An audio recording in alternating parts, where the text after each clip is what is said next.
Yeah, and can if you don't mind, you can put where you're joining us from in the chat. We are still almost at a point where we are going to decide the location for our live event, which will be announced, I think, probably in the next week and a half, right? So please put where you're joining us from in the chat, and maybe that will also help influence where we are bringing the Eretmis Cybersecurity Summit to, right? So we have Texas, Dallas, Nigeria, Lagos, uh, oh, North Carolina, right? Connecticut, Philadelphia, San Francisco. I'm on from Chicago, but I can't seem to type it. Okay, Chicago. Thank you. Austin, Texas, Dallas, Texas. A lot of Texas today.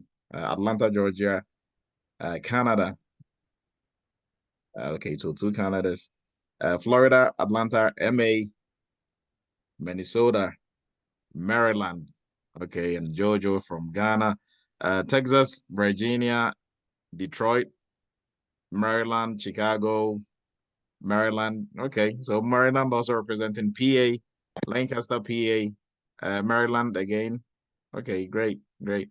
So please keep, keep adding your location to the chat, and we will begin here shortly. I appreciate everybody's time.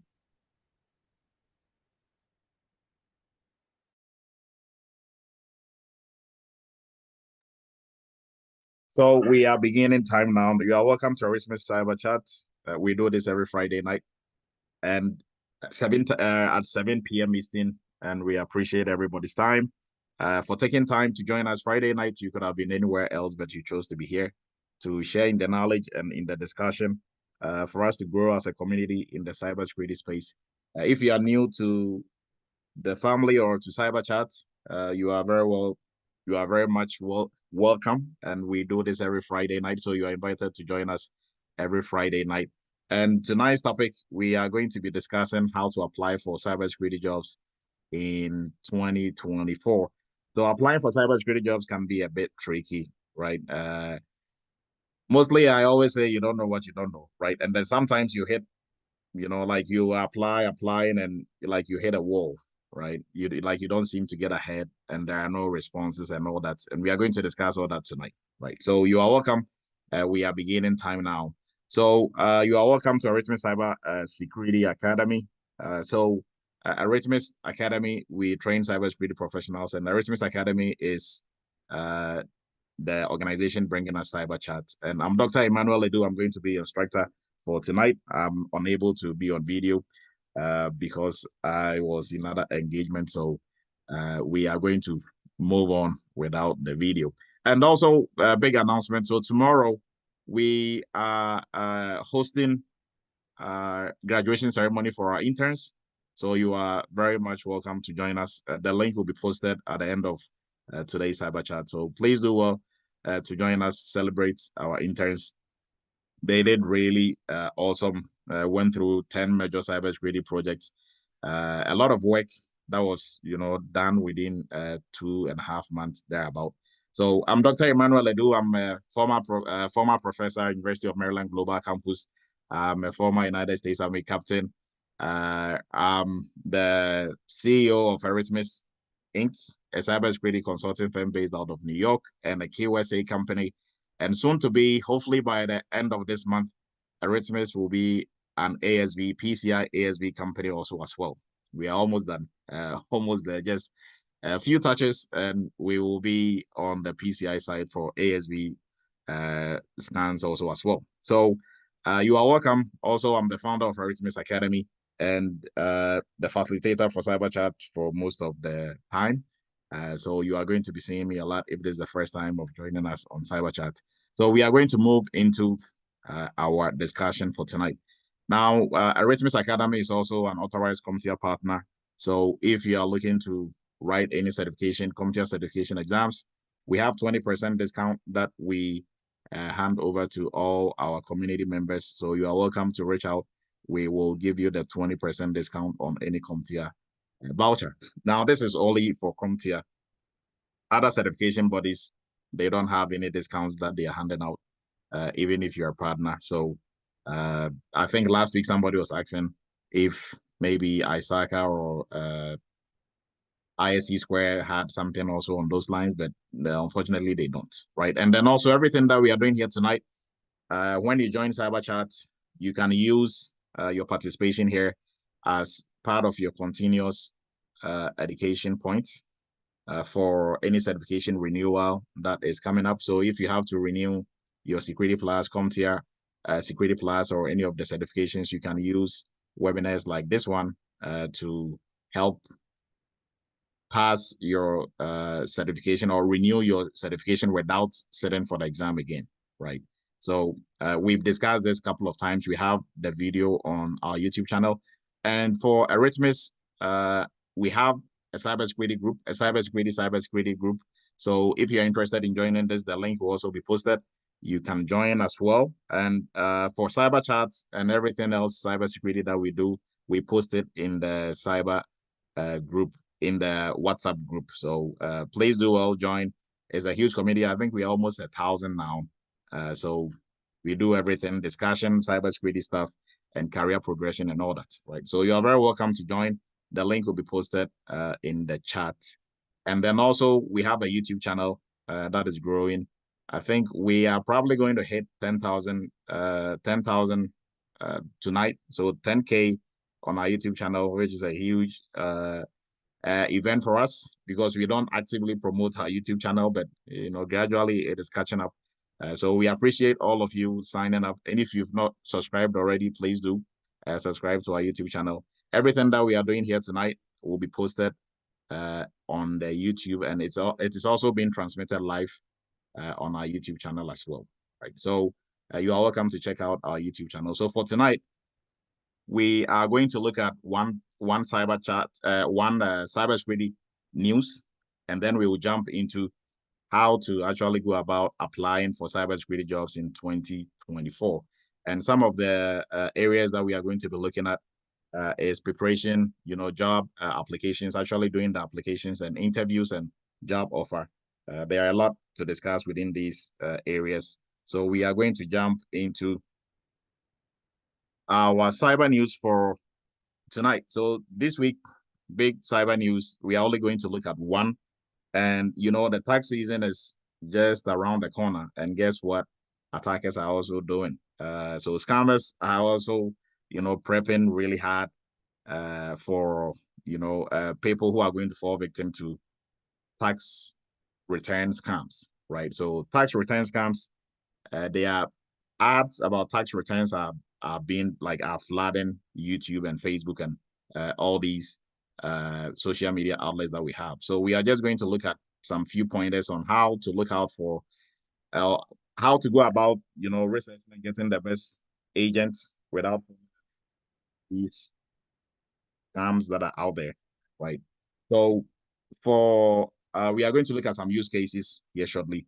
Now, IRS, this is also partly from IRS. They are advising against just going with anybody or just Googling and finding anybody on the net and going with them for your tax returns or tax advice and all that, right? So an example, there is a website that is claiming they were set up 2016, but actually they were set up 2023. And we have duplicates of this website. So this is the website, right? So if you look at the URL here, it says taxquestions.org. This one is mytaxhelpercenter.org. Almost identical website using the same template, same out format and everything. Now these numbers, most of them are online numbers that they just purchased, right? And if you reach out to them, then you've just given them the go ahead to take you on a ride, right? So, and then they have testimonials, almost the same fake testimonials that they have on all their websites, right? So if you Google IRS support line, this is some of the results that you're gonna get. And these scammers, what they do is they've paid these are paid ads, so these are going to come ahead of even IRS's own website, right? So just be on the lookout.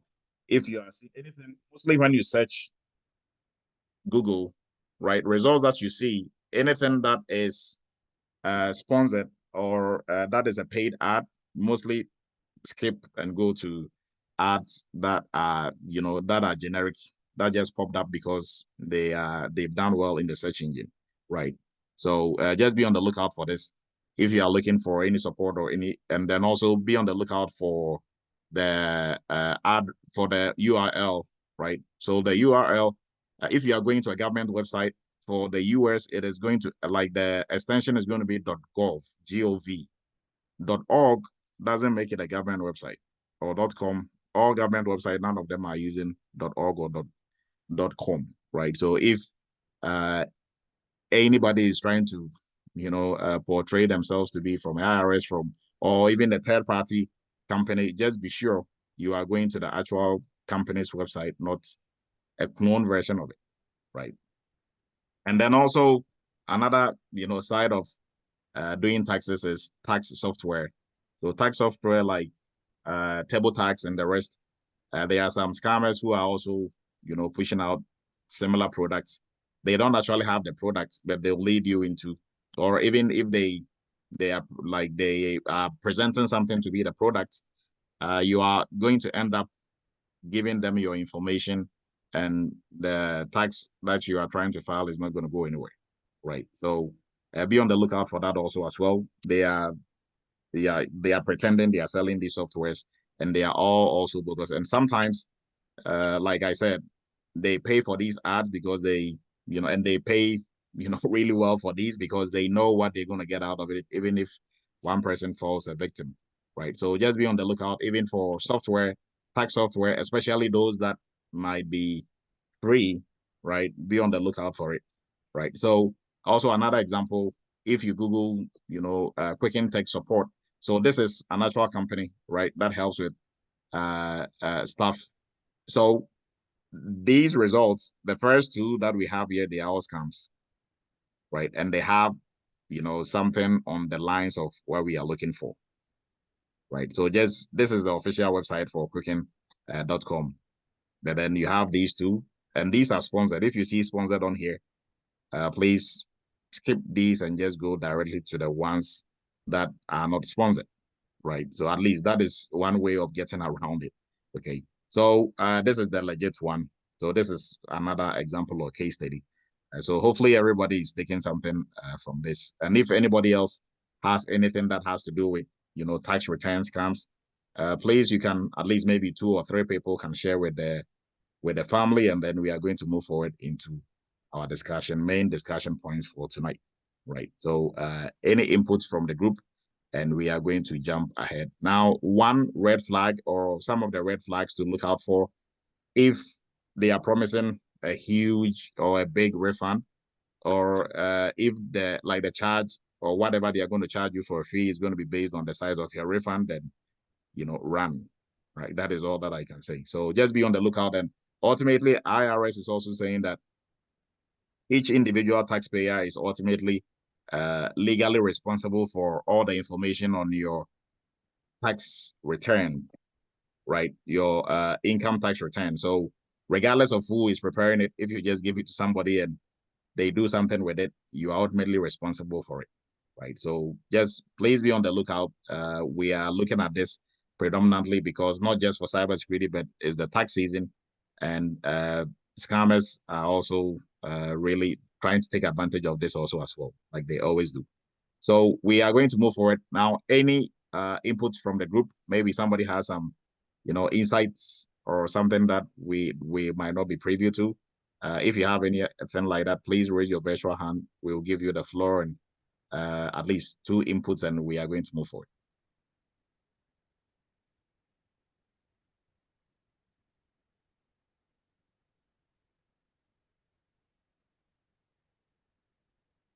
All right, then I think everybody should be good, right? Nobody has fallen victim to any of these, so which should be good. All right, so we are going to move forward to preparing or to applying. We are going to look at applying for cybersecurity jobs in 2024, right? Now, there are 4 main phases when it comes to applying for a cybersecurity job. The first phase is preparation. right? The next one is applying for the job itself. The next one is doing the interview. And then last one is the job offer. And we are going to look at all these three because there's a lot to cover in these three areas, right? So we will first look at preparation. So for preparation, what are we really looking at, right? Under preparation, you have to understand the cybersecurity field, and we are going to look more into that, what we mean by understanding the cybersecurity field. Last week, we kind of went over understanding the cybersecurity field, the different categories that we have in cybersecurity, the 7 categories that we have, the 33 specialty areas, and the 56, I think 56 there about uh, general job roles, or they call it, yes, job roles or work roles. Uh, that is an area to start with when it comes to understanding the cybersecurity field in terms of the job market and the roles or the job titles that are in the job market. Now we also have to acquire the necessary skills and certifications to be able to land a cybersecurity job, right? And the third thing we are going to look at is to build practical experience uh, that is going to help you not just for the interviews, but also on the job, right? And then preparing your application material. So that includes your resume and your cover letter and all that, right? So we are going to look at these uh, one after the other. So still under preparation, we are going to look at understanding or understand the cybersecurity field. So you cannot be successful in your job application in the cybersecurity space if you don't really if you don't really know or you don't understand what is going on, right? And what do I mean by this? There are so many countless times that people will reach out about, I want to apply for a cybersecurity job. I've done a training here and there. I think I know enough. I want to apply for a cybersecurity job. And you ask them just one question, and they're all over the place. And the question is, okay, so what job titles are you looking for? Or are you looking to apply to? And they're like, well, because I've not worked in the industry, and all that is just excuses. Researching into the different job titles and the different areas within cybersecurity doesn't require you to have worked in cybersecurity, for even a day. That is all just research that you can do to prepare yourself and be more knowledgeable about the industry. Every industry that you want to work in, you have to be a student of the industry. So being a student of the industry uh, means you have to learn the different roles, the different job titles in the industry. I'm going to give you a very simple and quick example. So when I decided to join the army, aside everything else that I was learning and getting to know about the military and the army in particular, one of the key things that I wanted, like that I knew was going to set me apart, was knowing the ranking system. Right? You cannot join the army and don't know like a sergeant from a private, a colonel from like a major general, right? So you are just moving around and you see a captain and you are just walking by instead of saluting, right? You have to learn the symbols that goes with the ranks and all that. So being an industry of the industry that you want to get in, that is a very typical example, right? So you learn all the ranks. Okay, from this rank, I move to that rank, from that rank. So when I'm getting in, which rank am I starting with, right? What is the salary for that rank? How do I get to the next rank? What are these people getting for this rank? What did they do to get there? All that is part of what you have to do. And, some of the research that you have to do to really know about the industry, right? Not just knowing about what cybersecurity is and the things that networking and all that. All that is good. Now, if you want to get a job, you have to learn about the workforce. So research about the workforce within the cybersecurity space. Just like the example that I gave, I wanted to join the United States Army. So guess what? What I did was first to learn the ranks and the symbols, because different countries for different armies, they have different symbols for their ranks. And some of, mostly for like the military, like the ranking system, is pretty much almost the same everywhere, right? But the symbols and everything changes. Even within the different services in the United States, Army, Navy, Coast Guard, and the rest, their symbols are almost the same for ranking system, and their ranks are almost the same, but not really. Right? On the officer side, I think it's almost the same.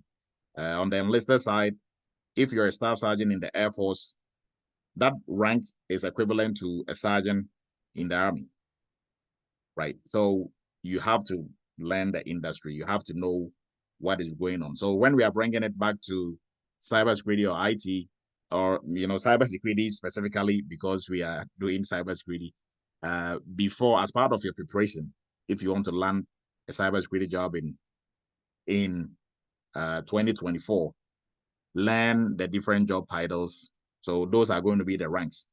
Who is in charge of what, right? What is the role of a CISO? How do you get to the level of a CISO? What qualifications do you need? What do you need to know? Who is a cybersecurity analyst? Who is a senior cybersecurity analyst? What is the difference between a SOC analyst and a cybersecurity analyst? And all this information, you don't have to have worked in cybersecurity to find out. You can find most of these on Google, or talk to somebody in the industry and just pick their brain, right?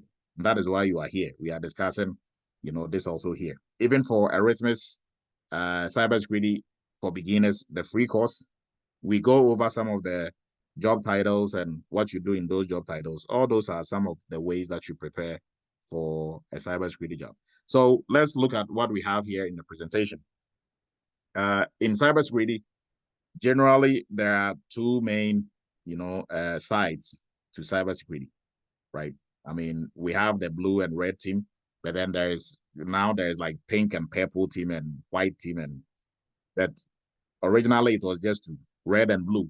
Now we came up with, white and all that based on some other roles that kind of, overlap within these two main roles. So basically, we have offensive and defensive, just like in military operations, offensive and defensive. And in football, we also have offensive and defense, right? So the offensive side of cybersecurity, they are the ones who are attacking, trying to find vulnerabilities within our system. So this includes your ethical hackers, penetration testing, and forensics and all that area, right? That is the offensive. So this is just basic. You have to know the difference between these two. And then the defensive is everybody else who is defending, right? So now when we go into teams, cybersecurity teams, the white teams and the rest, they are, the folks who are in the middle. So, offensive, they are not on the offensive or defensive. They're in the middle trying to see or, regulate who is doing what, right? But we are not getting into all that. Basically, for somebody looking for a job in 2024, what you need to know is, which side am I going to, offensive or defensive, right? That is just basic. Now, if you are going to offensive, then you know the kind of skill set, technical skill sets that you need. If you are going on the defensive side, then you have an idea of the kind of technical skills that you need.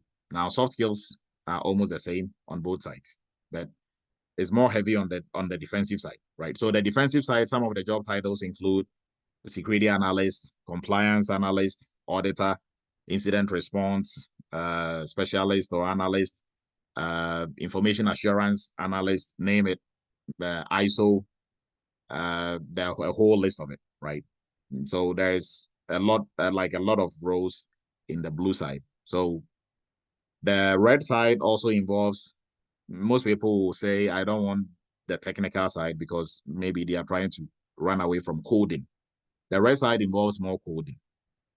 Blue side, not so much, right? If you look at the blue side as a percentage, maybe probably 10% of some of the job roles, and those will be like most of your engineering roles, and the rest that will require some, and architectural roles that will require some, coding, right? But even for that, it's not all of it.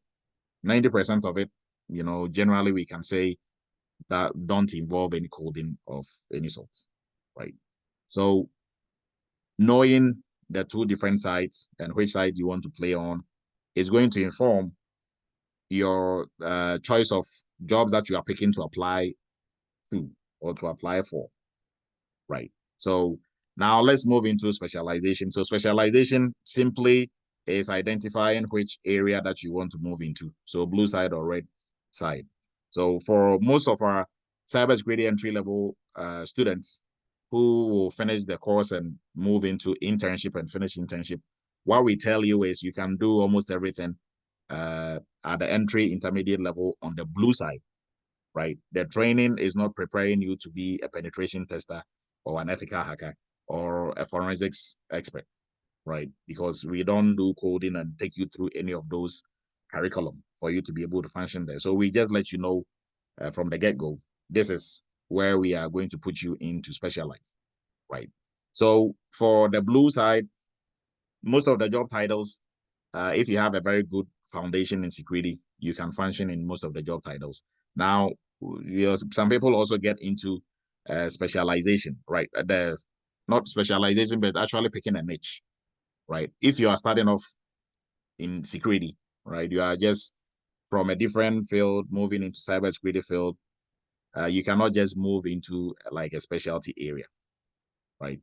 It is possible, but that you have to go through some, a very robust career path. And what do I mean by that? You need so let's say somebody wants to move straight into PCI or to move straight into HIPAA or some specialized area. You can still do so coming from nowhere, but what you are doing is you have to go through a course like the cybersecurity entry level course, do internship, and instead of applying for a job and start working as a security professional, you want to do a follow up and just jump into PCI or some course like that. Either than that, just jumping directly into a specialized course, you are doing yourself a disservice, right? If you have some IT background moving into it, that is, but if you are totally new to IT, new to cybersecurity, then it's advisable, you get like you are going to go through a program that is really going to build your foundation in security. And based on that, as you start working, you hit 2, 3 years, you can look at specializing in a specific area, right? But overall, even after specialization, you are still a cybersecurity professional. So you should be able to function in different roles. When your company needs you to do something outside your specialty, you are not going to say, no, I just specialize here. So, I'm not going to, help you with that. You should be able to, right? Now, another thing that we have to look at in terms of understanding the cybersecurity field is compensation. So compensation, what is fair compensation? Last week, we looked at the average salary for a cybersecurity professional from a government agency, from the Bureau of what is their name?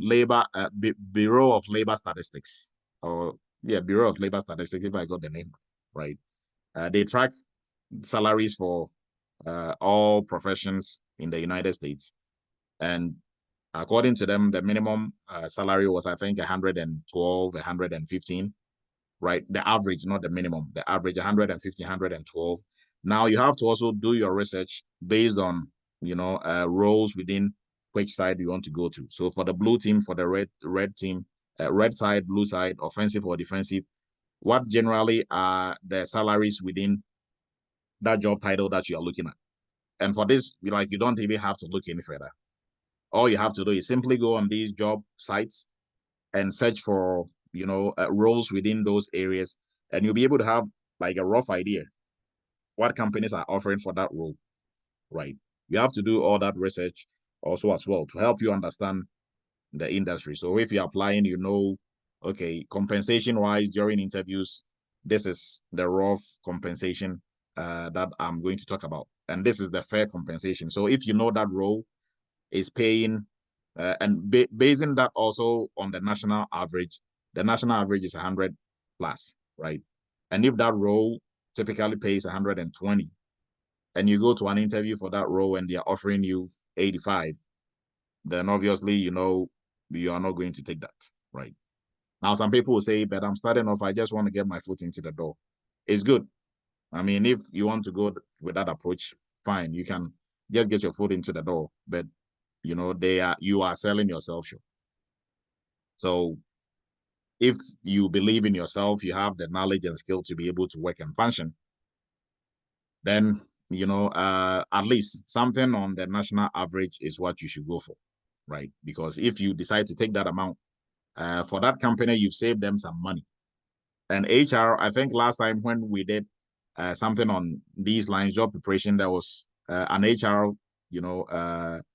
guru on here who spoke to this. I don't remember the name. I'm trying to remember, but I'm not sure if it was Sydney. But she was talking about, HR tries to, or like hiring managers, they try to save their company money, and how much money they're able to save on all these recruitments at the end of the year. I think it is given to them as bonus, or they use it for something else, right? For HR's benefit or something. So, don't think they are doing you any favors by giving you the job.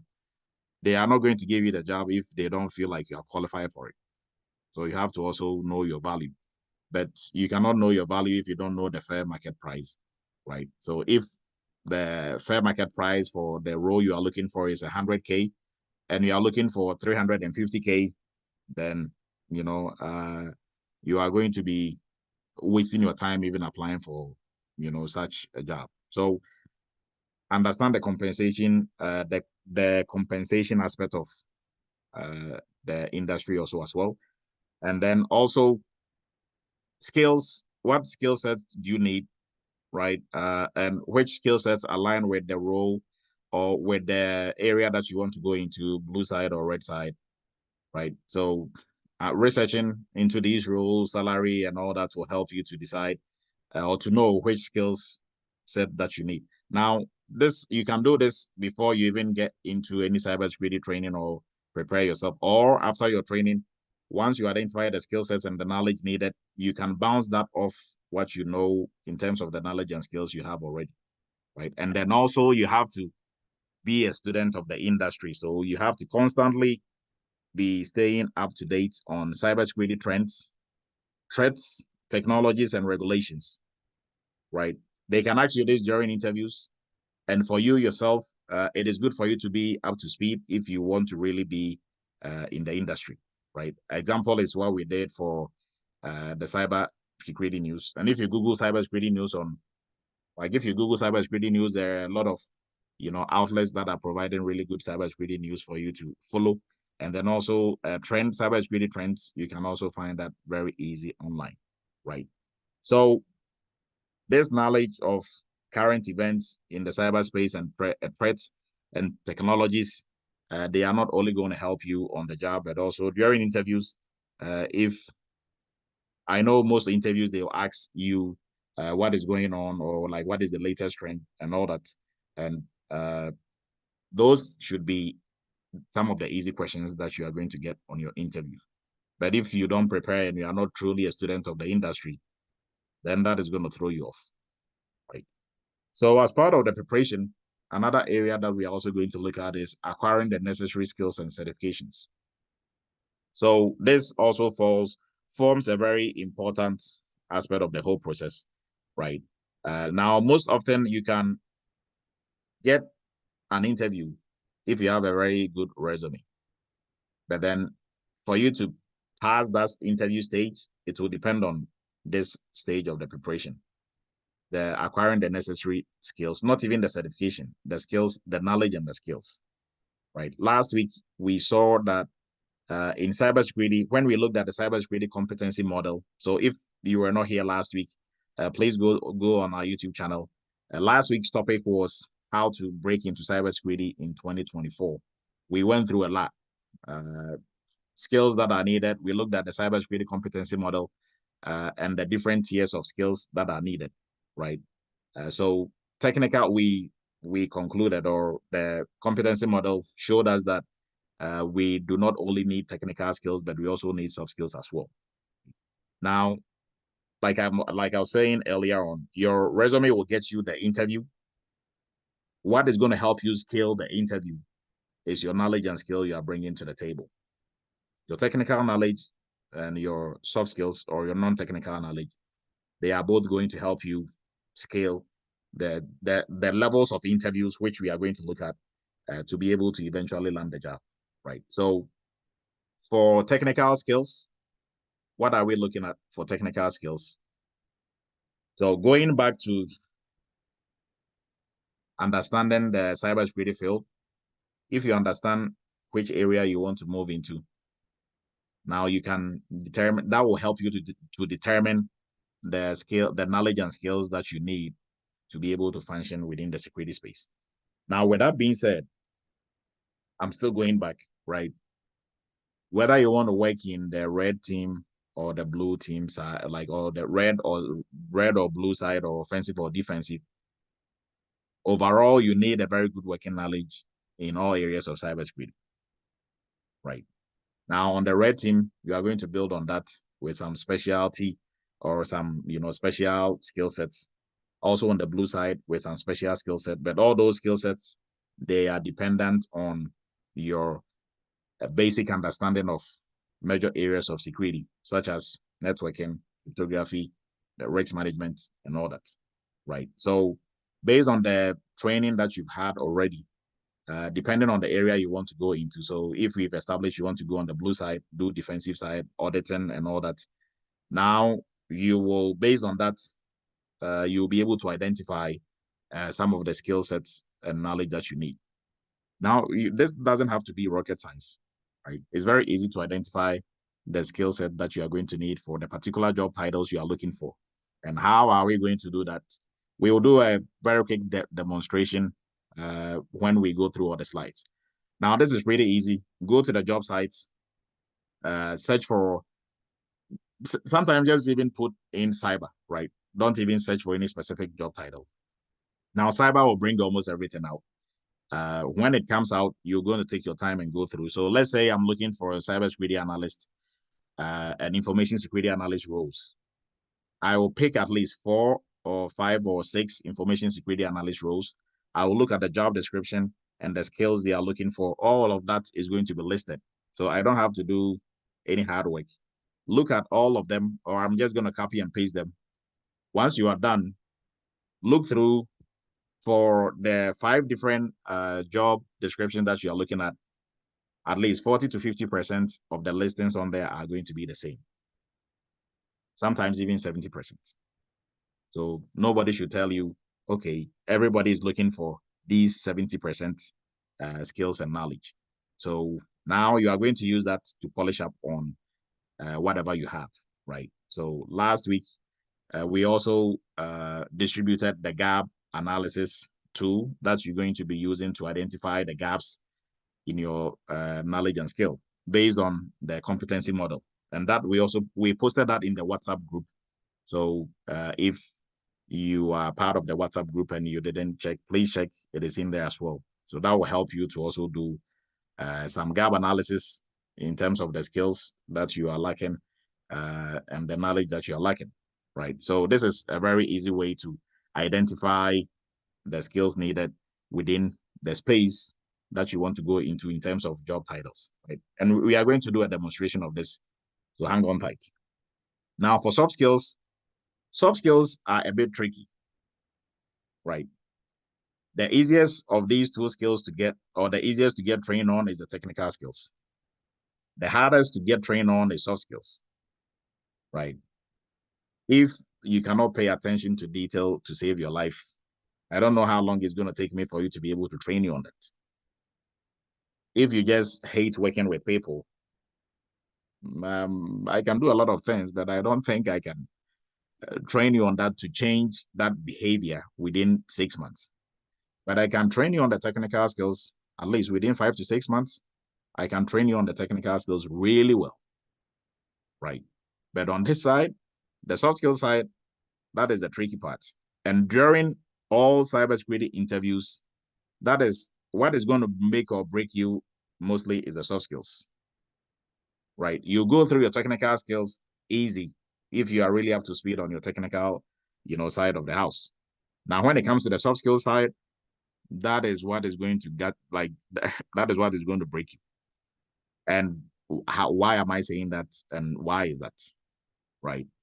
So I want everybody to ask themselves these questions that I'm about to ask and see how easy you come up with answers. And even with the answers you're coming up with, how do you know you are wrong or right? If I ask you a technical skill, so name me some of the secure protocols, right? It's very easy. Oh, I'm SSH, that and that and that, and you are right. There is no, it's not subjective, right? Mostly technical skills are not subjective. So you can give me a list of stuff and they are all going to be correct. Now, for the soft skill side, if I ask you, uh, what is your leadership skills? Or how well do you lead? How well of a team player are you? Or better still, I give you a scenario, right? So Michael is one of your team members. Michael is not doing his part of the teamwork. What are you going to do about it as a team leader? Right. So everybody, something is going through your head. Well, I will do this, I will do that. How do you know what you are saying is going to make sense to whoever is listening to you? Right. How well do you work under stress? Give me a scenario of a situation where you were working under stress and what was the outcome? How do you prepare for such questions? Because for the technical side, like we all, saw, is straightforward and it's like math, right? 1 plus 1 is 2. 2 plus 2 is 4. There is no way around it. It's not subjective. But if I'm asking you, what are you going to do about it if Malachi is not doing his part of the work? Somebody will say, well, I'll talk to Malachi and, see what the problem is. And, I'll help him with whatever he needs help with. All that is good. But is that really what the hiring manager or whoever is interviewing you wants to hear? Right? Or better still, when they ask you, tell me about yourself, it's the most difficult question that you can ever get. And people think, yeah, I mean, that is easy. Well, tell me about yourself. You can literally just be shooting yourself in the foot the whole time if you don't know how to go about it. So tell me about yourself. Are they really asking for where you went to school and your family and your pets and your best friend? And what are they really looking for when they ask you, tell me about yourself during an interview? And, mind you, for those interviewing you, like hiring managers and HR, and they are very nice people. Everything you say, they'll be nodding and pretending they are very engaging, but in their head, they are like, well, I think Malachi is talking nonsense, right? But they're not going to show in their face. You're not going to see, right? So because I mean, but they are judging, and then also the tricky part about this is for the soft skills part, there are a lot of questions they are not going to ask you, but they are going to grade you on, right? They are just going to infer answers from, because for hiring managers, they have two main objectives or two main goals in their job. And the first goal is a selfish one. As a hiring manager, if I'm a hiring manager, what is my job? My job is to hire the best talent. So I'm not going to hire somebody who is going to be fired tomorrow. Then it means what? I didn't do my job well. So the hiring manager is trying to make sure whoever is coming in that he's hiring is responsible. He's not going to come in and leave the company tomorrow and say, hey, I got a better job, so I'm leaving. They are responsible and they are going to be a good fit for their company in terms of culture, in terms of everything. So they have their own selfish interests first before they even look at the company's interests, which is to hire the best talent. Because if you're a hiring manager and for the past 6 months, all the people that you hired, there are problems and issues with them. Some are being fired, some are, on different tangents. How does that make you look as a hiring manager? Like, how is your job going? You're also eventually going to get fired because you're picking on the wrong people. So the soft skills is what they are going to be using to really gauge, who they are going to bring on and who kind of will fit the organizational culture. But it doesn't have to be difficult. There are ways around it, right? We have a lot of video cyber chat videos where we're discussing soft skills and how to answer these questions. So please go back to our YouTube channel, how to answer cybersecurity interview questions. We tackled soft skills also as well.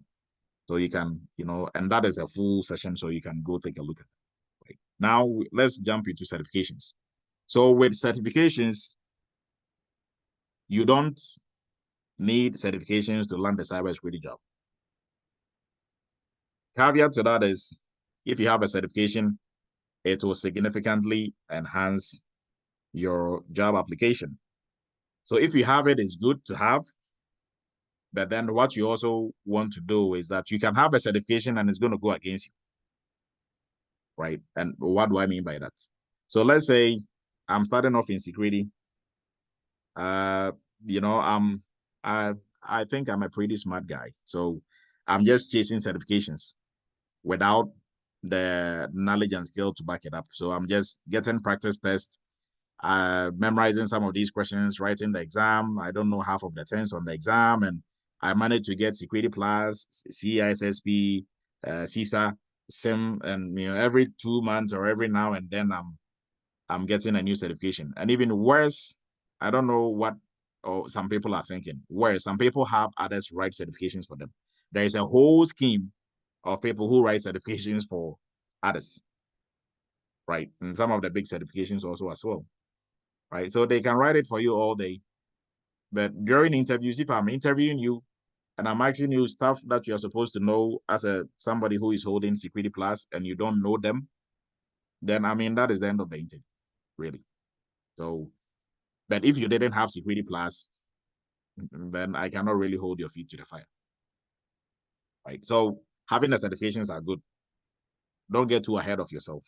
Make sure you have the knowledge and skill to back whatever you have before you move on to the next certification. So don't be a certificate chaser, just chasing certifications because you think stacking them up means that is what shows that you are, really well vested in security. No, it is what you know and what you can do. That is really going to show how your mastery, because having those certifications and not having the knowledge and skill to back it up makes you look like sometimes a moron, right? Because there you are, they ask you a very simple, basic question, and you are going in circles and in circles because you think you know how to talk. It doesn't work. Like, you are not deceiving anybody but yourself, right? And you yourself, you are just talking for talking sake. So don't get into that space. Now, that doesn't mean you don't need to. I encourage everybody to get a certification. If you're trying to break into security, at least the process of going through getting Security Plus, CEH, and the rest, if you go through and you're actually learning, acquiring the skills and knowledge for the certification, it is going to help you not just getting the certification, but also on the job, because that is also adding to your knowledge base in security, right? So acquiring the knowledge and skill is also one major step of, landing your cybersecurity or, getting your cybersecurity job in 2024. Now, this is all part of preparation, right? So let's move on to I think probably like the last step in preparation. So aside acquiring the technical skills and soft skills, and then also the certifications and some of the certifications, you also have to, at least you have to do some doing. And what do I mean by do some doing? Uh, you can gain knowledge and maybe some, skills out of the knowledge that you gain by practicing or looking at some stuff, looking at somebody doing it. But you have to also get your hands dirty, right? So working on personal projects, getting into internships like the one we have at Eretmis, right? That is all going to help. So mostly I tell people, uh, if you are getting into the cybersecurity space and you don't know any tool, you don't know how to use any tool, you are, doing yourself a big disservice. Why? Because a lot of these tools, they are free versions of them that you can download and use yourself. Your experience of using tools and working on projects, they don't have to be paid projects.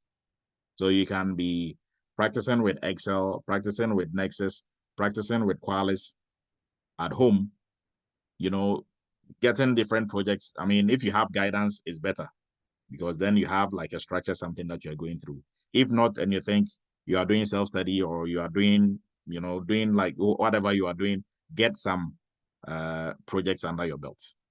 That boosts your confidence. It also lets you know firsthand how things work, right? Because in interviews, you can only speak so much if all you know is book knowledge, right?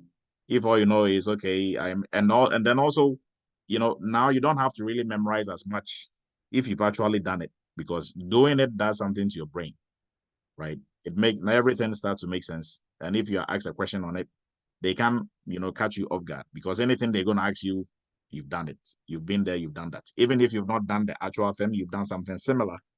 So you can easily, hey, okay, I'm not really up to speed on Splunk, but I've been using maybe QRadar, and this is how I use QRadar, and I use it for this project, I use it for this. Anybody who knows uh, how to use QRadar or Splunk, they can easily transition into the other, because they are all same tools, right? So that is going to get your foot into the door. But if you don't know any tools at all, then you are doing yourself a disservice. Now, aside just knowing tools, you have to also work on different projects, like working on a risk register, working on maybe an audit, doing some gap analysis, working on a vulnerability scan, coming up with remediation for the scans. Depending on whichever, job title you are looking for, you have to identify some of the projects within those areas and work on them, right? So for internship, if you are looking for something to get your hands dirty, Eretmis cybersecurity internship is also a very good space for you to get your hands dirty, get some real cybersecurity experience. Now, if you are not fortunate to get yourself into a cybersecurity space and you have something IT still, so let's say, or like software developers, you happen to find yourself in that space, you can also learn a lot, right? And that most of the stuff you are doing there, some are transferable in the cyberspace as well, right? And then last one that we are going to look at for building practical experiences, networking. So if you go on Google now and you type in cybersecurity events for 2024, there is a whole list of it.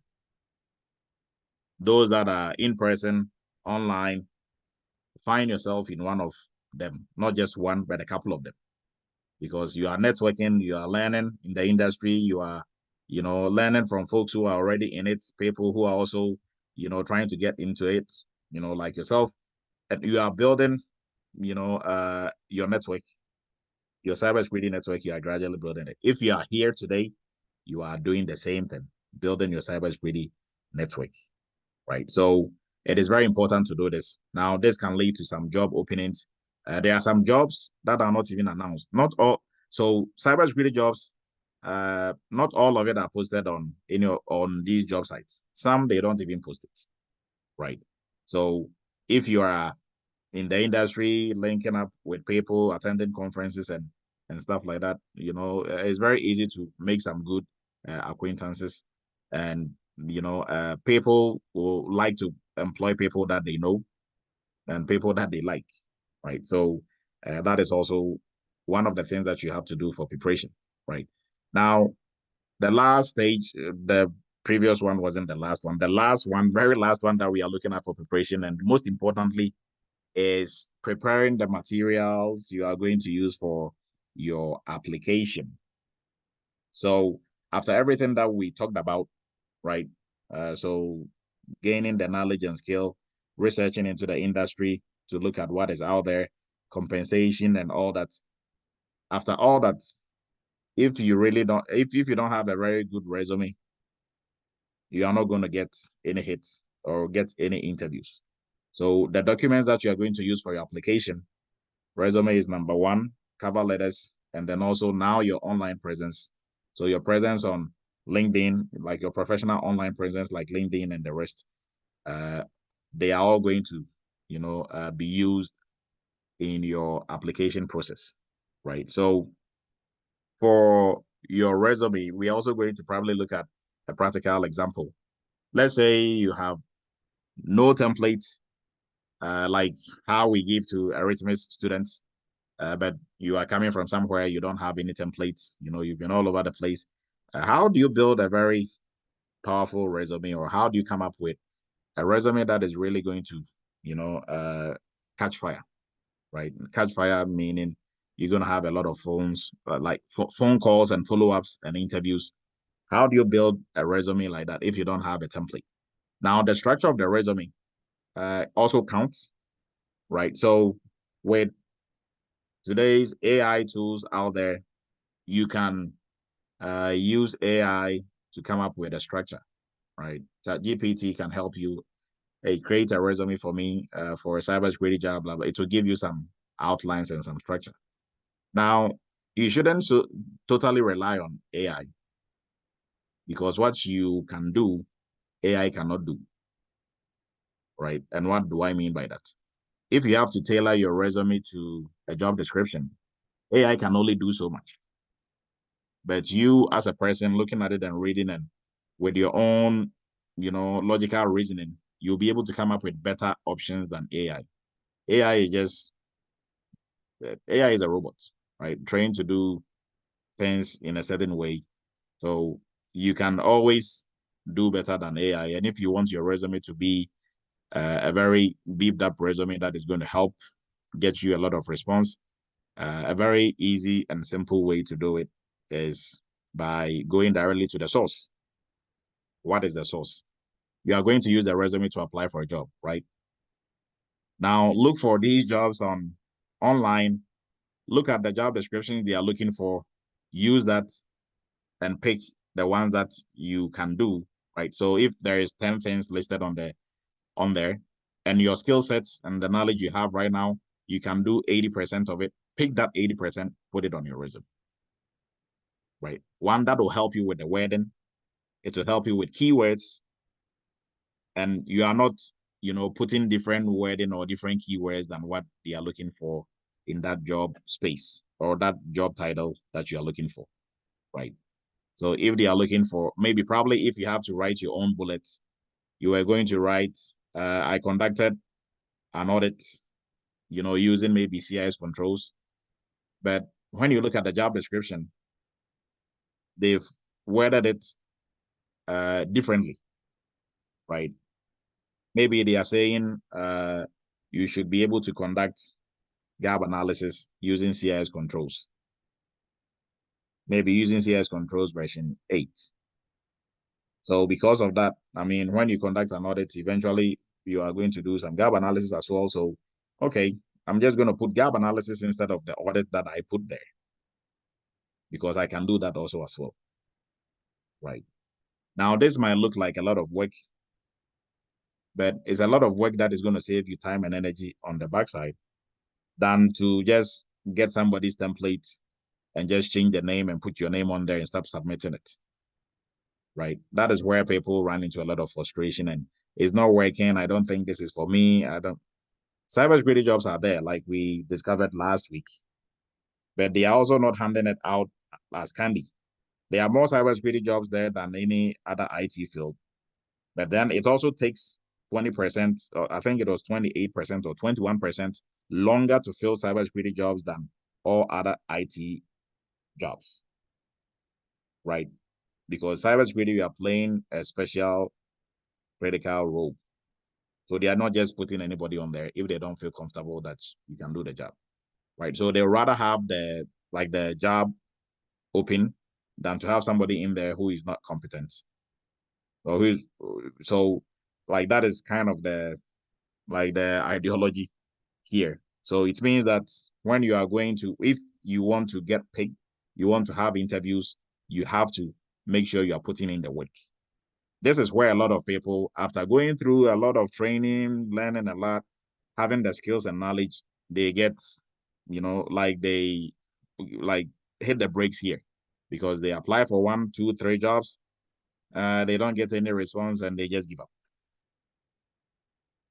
No, if you prepare well and you are using some of these skill sets that, or like some of these tricks and tips that, we are discussing tonight, you are going to, scale that's very easy, right? So, and then also we come to cover letters, right? Now for resumes, maximum you should have at least 2 pages. Don't, if you have 6 pages for resume, 7 pages, nobody has time to look at your 7 pages or 6 pages.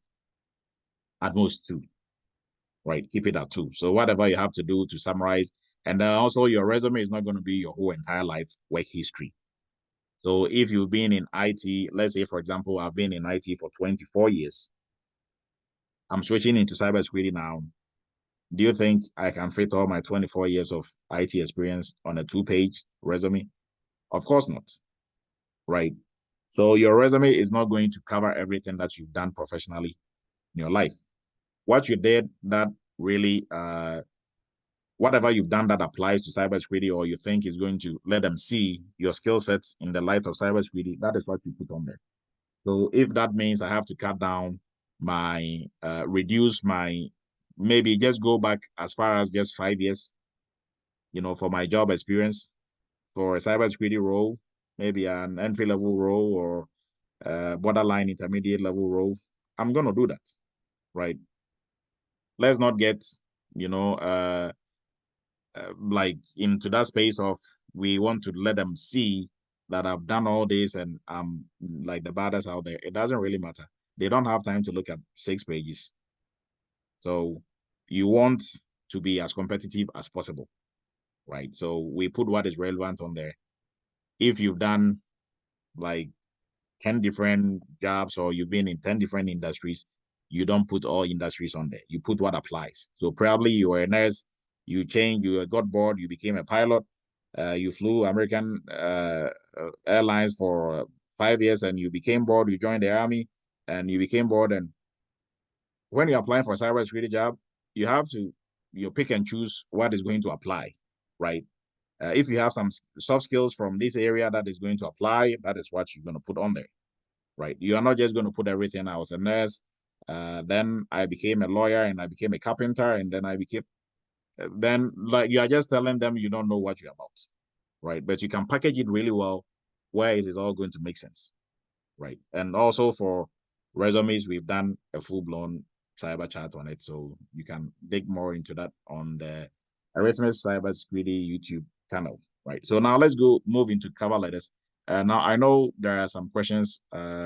When I get to a good stopping point, I'll allow. Right. So for cover letters, I just said your resume shouldn't be more than 2 pages. So if you have something more to say, the appropriate place to say it is on your cover letter, right? Your cover letter will help you to, explain more who you are and what you are bringing to the table. So, like I'm saying, in these two things, your resume and your cover letter and your online appearance, if you are lazy about it, then the job application and on the backside, things are also going to slow down for you, right? You have to put a lot of time and effort into this to be successful during the application process and also to, get away from a lot of the stress and a lot of the disappointments out there in terms of applying and not getting any positive response. Right? So your cover letter is an opportunity for you to, give more about your background and how it applies to the job you're applying for and how you'll be able to help the company get from point A to point B. Right now, for your online presence, simply what I'll say is for LinkedIn now, professionally is LinkedIn, right? It is not by law or it is not mandatory to have a LinkedIn presence if you don't want to,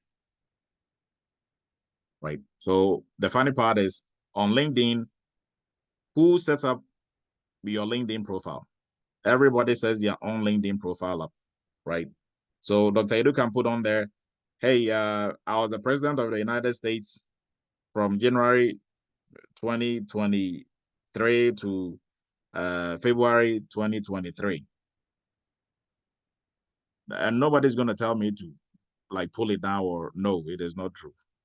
I can put anything on there.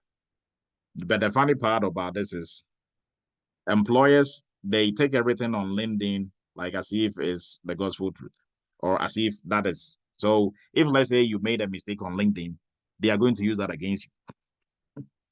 But I mean, I was the one who put it on there. That was a mistake. I'm going to change it. No, it's on LinkedIn, so it's set in stone. So if you feel like, switching from one career to the other, uh, your LinkedIn presence has all these things that you've done previously, and you don't know how to, bring out the things that applies to security, and you don't want to have a LinkedIn profile anymore, you can turn it off for your job application process, right? If they can't find you on LinkedIn, guess what? They are forced to use your resume and your cover letter, right? Because now employers are in that habit. Oh, let me look him up on LinkedIn. Let me look her up on LinkedIn. Oh, she said she did this. Oh, and if you don't know how to set up your LinkedIn well, and you have maybe, like it is not structured in a way that suits them or what they are looking for exactly, instead of using your resume, which you've worked on really hard, tailored to the job, they are going to be looking elsewhere, right? Now, aside LinkedIn, all other online presence that you have, if you're applying for a job, make sure they are more professional, right? So they shouldn't go to your Facebook and you are there doing something that you are not supposed to be doing, or that takes away from your your professionalism. Because, like I said, they are not just looking at your technical abilities or your technical skills, they are looking at your soft skills as well. So you have to be somebody that they will consider to be socially a good fit for their company in terms of culture, right? So if you are doing anything offensive on social media somewhere elsewhere, please, you have to make sure you take all those down when you are applying, doing your applications, right? Now, when you do get a job, and if you deem it fit to, reinstate whatever you had on there that you think was bad, but you still want to put it on there, then that's fine, right? So with that, we'll move into the job application itself. So very important. This is I mean, everything that we did preparation is super important to the job application. The job application itself should be the easy part because all the hard work has been done at this point. So it's just a matter of submitting to these jobs. But most importantly, there are some tips and tricks to this.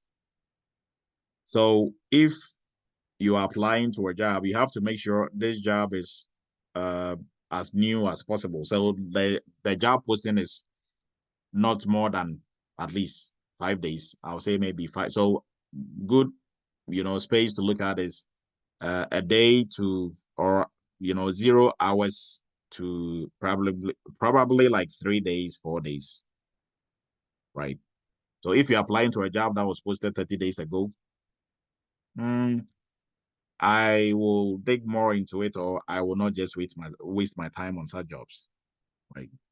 And a trick to applying for the job. So where do you go to apply for these jobs and how do you apply to these jobs? So now there are a lot of job sites out there. Indeed, LinkedIn, uh, ZipRecruiter, Glassdoor, Dice. There's a whole list of it. Mostly, I will encourage you to go with the free ones because the paid ones, they are doing the same thing as the free ones. So because it's a paid job site doesn't mean you're going to get a job faster than somebody looking for a job on LinkedIn. So I'd rather go with the free ones than the paid ones. If you want to use the paid one and it has some special features on there that you want, that is fine. But they are not going to get you there faster than the free ones. So you can apply on any of these websites. If you go on Google and you type job application and also Google is one good place to search for jobs. And reason being that if you type in maybe let's say PCI jobs in the US, Google is going to pick almost all the PCI job postings on these job sites and list it. So it's very easy there's one on LinkedIn. Just click on it, go on there. Okay, come back. There's one here. So Google is also a very good place to search for cybersecurity jobs. Now there are a lot of cybersecurity jobs out there and different cybersecurity jobs in different niches out there. But if you pay attention to how you are going about the application process and all that, you are going to be very successful.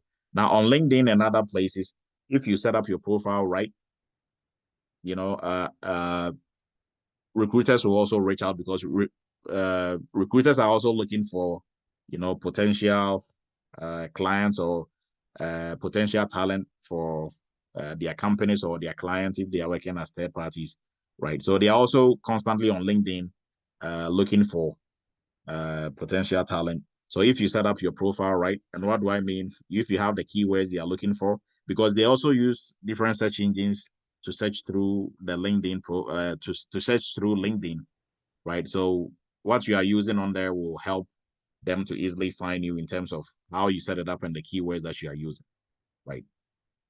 Now, aside using these job boards, a very or a better way of doing this job application is to apply directly on the job websites. So all the jobs that are linked that are listed on Indeed, on LinkedIn, or cybersecjobs.com and all those places, all those jobs they belong to a company, and those companies they have a website, and they have listed those jobs on their own website as well. And why would you want to apply on the company's website, not on Indeed or LinkedIn? Now, I'm not saying if you apply on LinkedIn or Indeed is bad or anything wrong with it, right?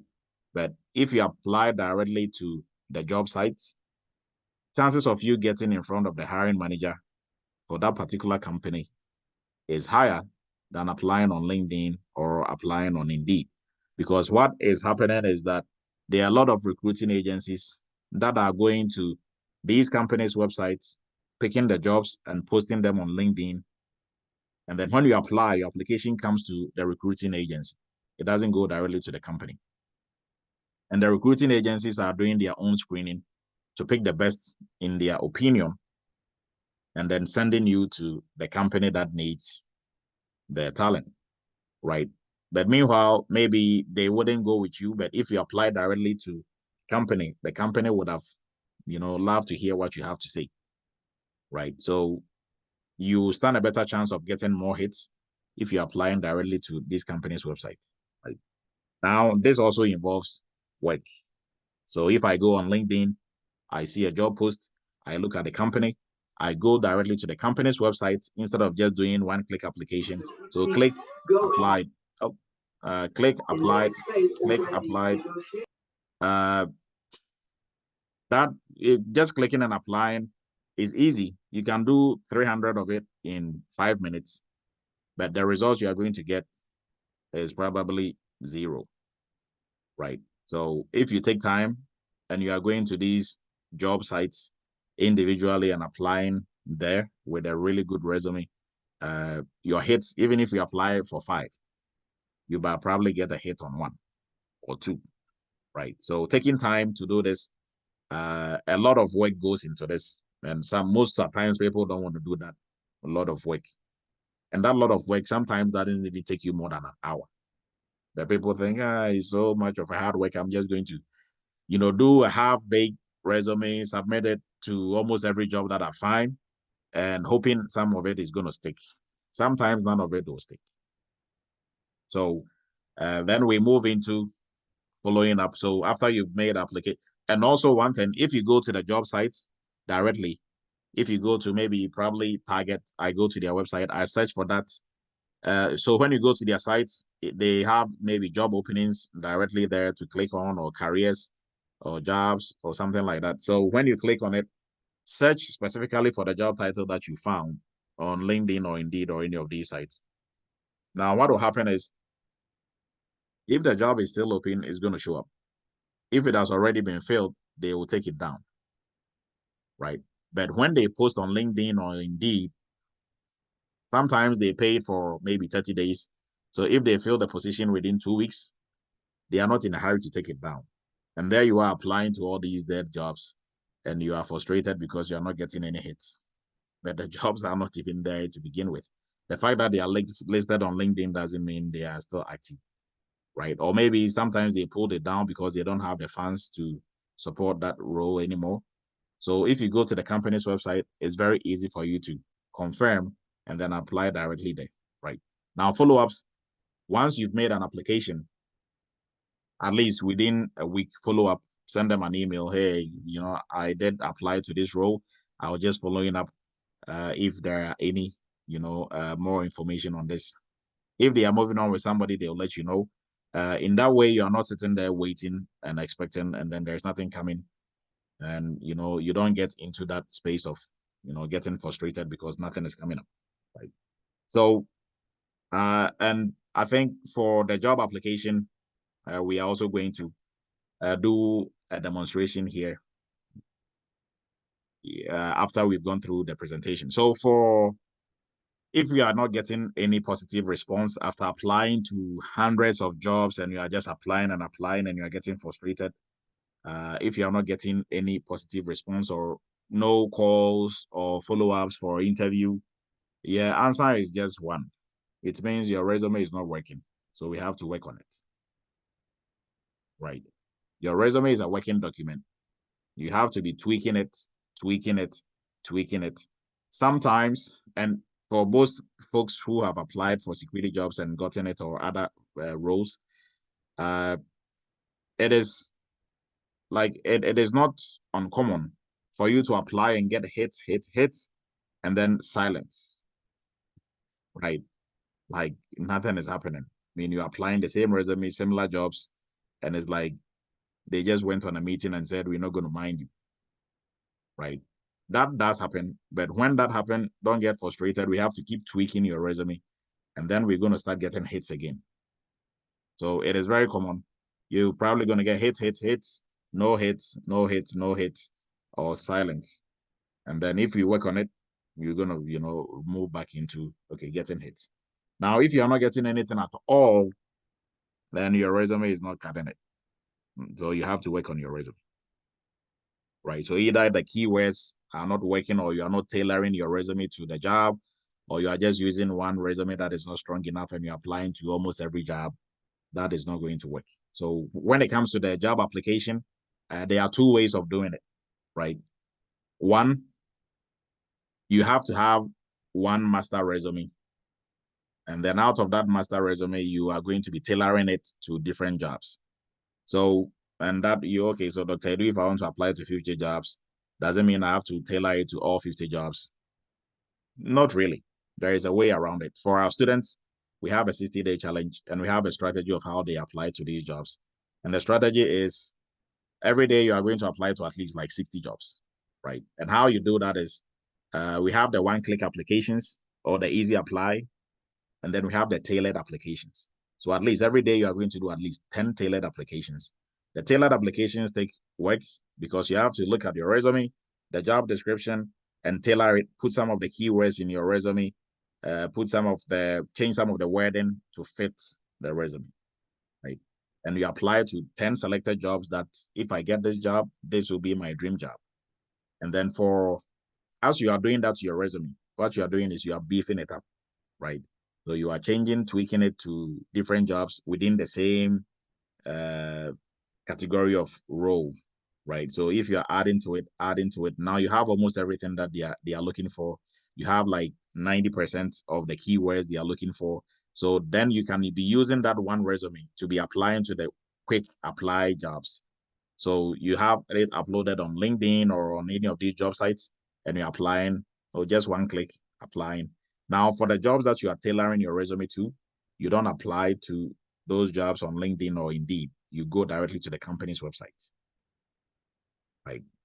So mostly what I say is you treat the job application process as your full-time job until somebody starts paying you for your full-time job, right? So you are working now, but you are working free, doing the applications. So treat it as a full-time job, applying, knowing very well that when you do get a hit and you skill the interview, you are going to pay yourself back for all the free work that you did, right? But if you are treating it as a part-time job that you hate, that you don't want to do, then your response are also going to be a good reflection of how you are treating it, right? So hopefully that helps. Now, what should you do is what I've just told you. When you are not getting any hits, what you should do is to make sure you are revising your resume. You are, going to these job titles, a variety of them that you are looking for, picking the job description and the skills you are looking for, and using that to beef up your resume. And I can assure you, if you do that and you don't get a hit, Come to me, we will analyze everything you did. If you did exactly what I told you, I'll give you $100.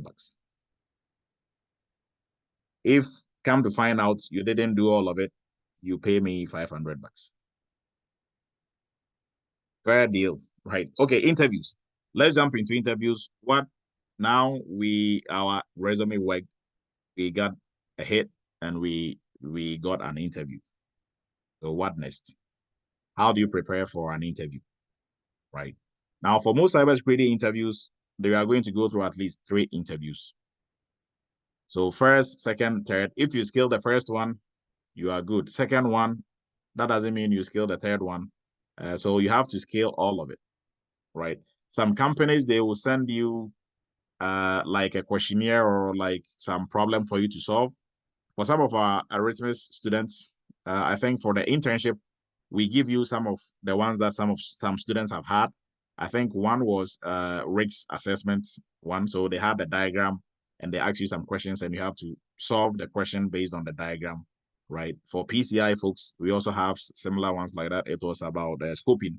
So they had a diagram. You have to identify which aspects of the network is in scope and which ones are not in scope. That is also part of some of the technical aspect of the interview. So instead of just having you talk about your experience, they can also give you like an assignment for you to do. And for those assignments, the good part is you cannot find any answer on Google, right? It is based on what you know and how you are able to analyze what they gave you. So they let you take it home, do it and send it to us in email. So for all the candidates that they selected, pre-selected, they will have them do it. Depending on how well you do, they will scale you to the next level of the interview. Sometimes that is what they do for the technical part, but most times they will interview you. So you are going to go through a technical interview, behavioral interview, and mostly a combination of both for your third or your second interview. So it really depends. Most of the times, some companies, I've seen different varieties of it. I've sat on different types. But the three is the three: behavioral, knowledge, technical, and then so behavioral is soft skills, interview. Technical is technical, right? And then sometimes a combination of both behavioral and technical. And mostly for your technical interview is going to be your direct manager or whoever is you're going to work for directly, and maybe some people also on your team for the technical aspect. Now, for the behavioral, mostly is more leadership roles that will be interviewing you. So, like your CISO or your CIO or somebody on those lines, right? The higher you go, you are more concerned about organizational culture and leadership and operational aspect of security more so than the technical part, right? So the technical portion we leave it to the implementers to handle, and the higher ups will focus on the behavioral questions, and then a combination of both will be kind of like your manager, mid-level manager. They will be looking at some of your technical skills and also looking at how well you work in a team and all that. So that will be a combination. So your 3 interviews: technical interview, a mixture of technical and behavioral, and then your last one, behavioral, mostly very heavy on behavioral. Now, from experience in Eretmis Cybersecurity Academy, most of our students who don't scale their first interviews, go through all 3 and pass, what gets them, and this is our own statistics, where they fail or they fall short mostly is the behavioral, right? And even with that, we still polish them up and they're able to go and scale other interviews. But initially, before we really started paying particular attention to, that aspect, that was what was getting them. So they will go to their technical, they will scale it, mixture of technical and behavioral, they will scale it. And then the behavioral, pure behavioral, they wouldn't do, I mean, I think probably they would do like 70% to 80%, but somebody else would beat them to it, maybe do a 95 or something, right? But now we really, but that was like way in like early days. But now we have it really balanced. We focus even more on the behavioral, and that shows even in our internship curriculum and how we have built our internship and workshop program. You work in teams, groups, right? So you are building that, soft skills, even if you don't have it. So you learn to tolerate people, you learn to work with people, you learn to work in a team. If somebody's not pulling their weight, how do you deal with it? And then also for our job placement assistant program, there is a full-blown training on the behavioral, how to answer behavioral questions and the rest. Now, with that answering questions, answering interviews, we move into how do you really go about answering technical questions, behavioral questions, and all that. So for us, we encourage you to use the strategy that we call the STAR method in answering interview questions, right? So don't go with interviews with yes or no, maybe yes, no, right? You have to go in there with scenarios because they are also going to ask you for scenarios. So what is your experience in using Splunk? Or what is your experience in using a SIM tool? Don't just say, oh, I've used Splunk in the past and just sit there. What did you use it for? How? Where? Right? So if you are using the STAR method to answer this question, you have to. So the STAR method is S for situation, T for tax, A for action, R for results, right? So a situation that you are in, the tax you were supposed to do, the action you took, the results of your action, right? So if they ask you, what is your experience using a SIM tool?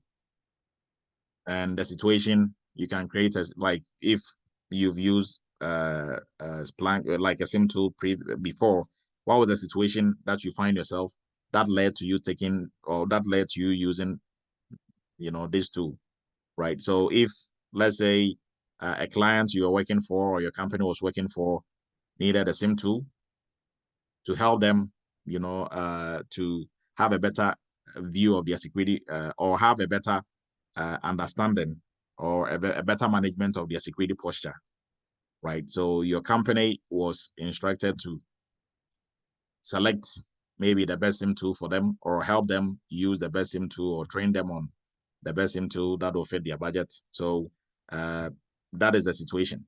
What is the tax?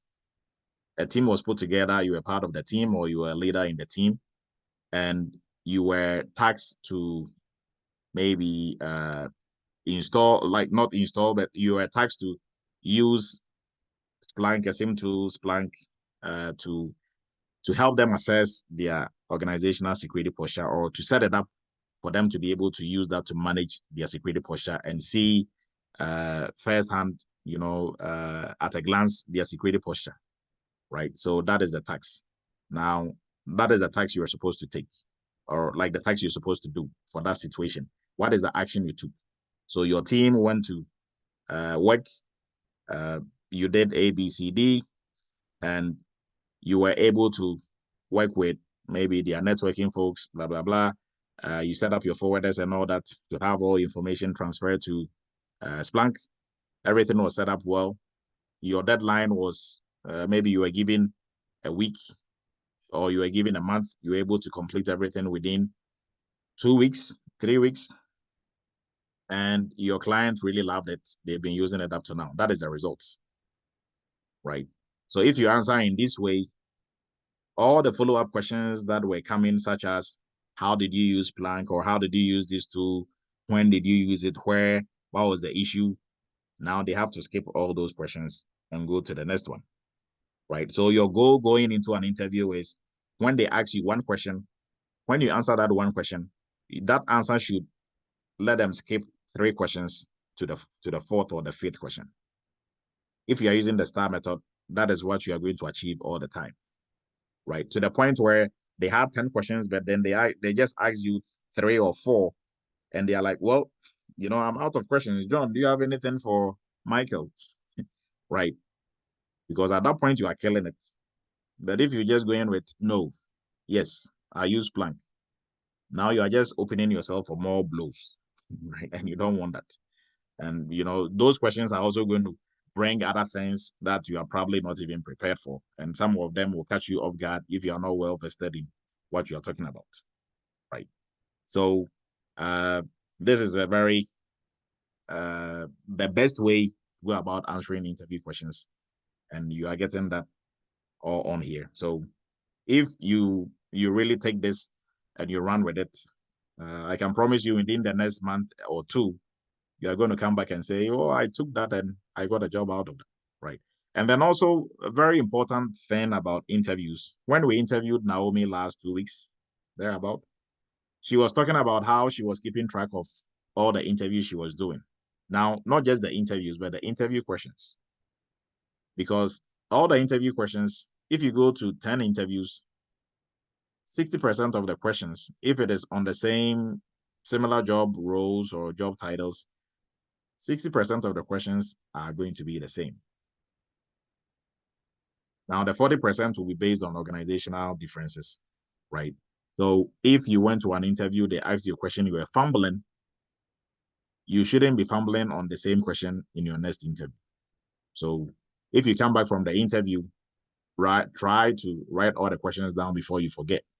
The ones you didn't do so well on, indicate, make asterisks on it, and go to work, researching on it, talking to people, and finding better ways of answering that. If it is a remote interview and you are able to record it for your own learning purposes. So you can play it back and see how well you did, right? And you have to be honest to yourself. Or if you have a friend, you have like a study group for Eretmis interns. When internship is done, it is not done. You can keep your groups together. If you go to an interview, bring the tape, everybody listen to it, analyze, and that is how you all learn and become better at interviews and all that. So if you keep track of questions and you are going back and revising and doing all that, you are going to be very successful you are going to do better and better and better in your subsequent interviews. And eventually, you are going to run into a company that is madly in love with you. They can't let you go, right? So, and if you are keeping track of this and doing this as we are talking about tonight, that is not going to be in the very distant future. It's very close, right? So, preparing for interview, how do you come up with some of the possible interview questions? How to answer some of the questions? We've discussed that already. What questions to ask during the interview? So at the end of the interview, they'll ask you if you have any questions for them. What questions are you really going to ask, right? And then also before then, let's go back one. So as part of your preparation for the interview, one thing that I probably skipped was researching the company. I always tell everybody, if you are going to an interview, you have to make sure you know more about the company than the person from the company who is going to interview you. I'm going to repeat that. If you are going to an interview, you have to make sure you know more about the company than the person who is going to interview you, who works at the company. So how do you do that? But I don't work at the company. How do I get to know more about the company?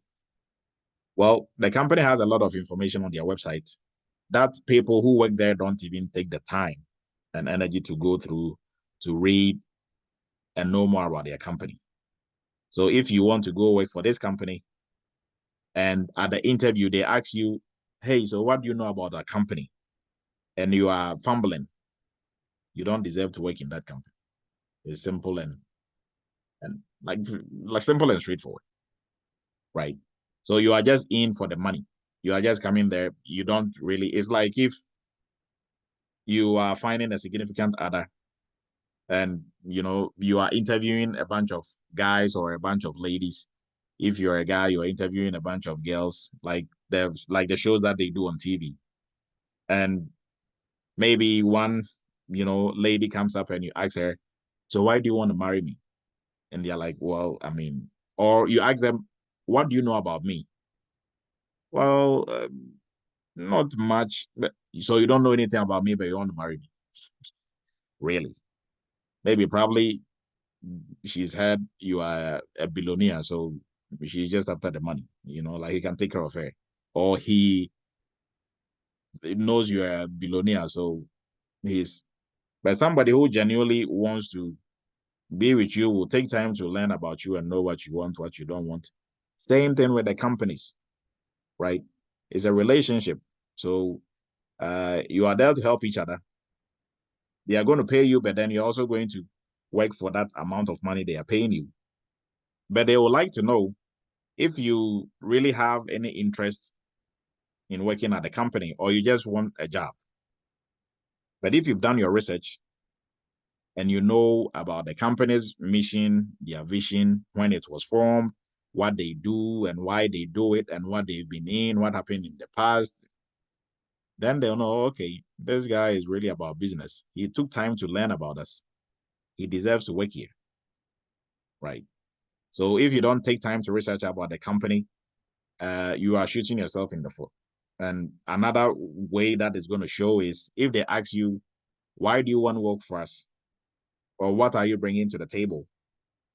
How can you help us? You cannot help them if you don't know their vision. You cannot help them if you don't know their mission. You cannot help them if you don't know what they do, right? How can you help somebody if you don't know where they are going, right? I'm going to give you a ride to where? I don't know, anywhere you want to go. And then I'm not going to go with your ride. I want somebody who looked into what I'm doing and where I'm going and can speak to, okay, I know you are going to Virginia, so I'll give you a ride. When we get to this point, this is what I'm going to do. This is what I'm going to do to help your journey. At that point, then, okay, this person is going to help me out, but not somebody who just want to be there because they just want to find a job and get paid. So even if your goal is just to find a job and get paid, don't let it look like that. That is what I'm going to tell you, right? Because for the people who are going to pay you, they are not stupid. They want somebody who at least is showing concern that they truly, believe in what the company is doing and they want to help. So if you are not portraying that, then uh, they are not going to pick you. Right. So that is about that. Let's move forward to how do you come up with possible questions. So the questions for the interview, right? For soft skills and technical skills, there are easy ways to go about it to come up with possible questions, right? For technicals, mostly for all your questions for the interview, they should you should study the job description. The last thing you want to do is to be learning some questions from online and Google that is really not relevant to the job description that you are going to interview for, right? They've literally given you the questions and the answers in the job description. So if in the job description for the technical side, it says we want somebody with a working knowledge of HIPAA, PCI, whatever, and you go to the interview and they ask you, so what is your, like, what do you know about PCI and HIPAA? And you're like, well, I don't really know anything about them. Then I don't know like what else to tell you because they just gave you a freebie and you blown it away. Because everything on the job description that is on there, you should research into. You are not going to be 100% on everything. There is no way you are going to know everything on the job description. And two, you are not going to do everything on the job description on the job. So don't be scared and say, you, but I don't know all this. Yes, if you know some of it, the rest you can speak intelligently about. The people who are interviewing you, they know you don't know anything.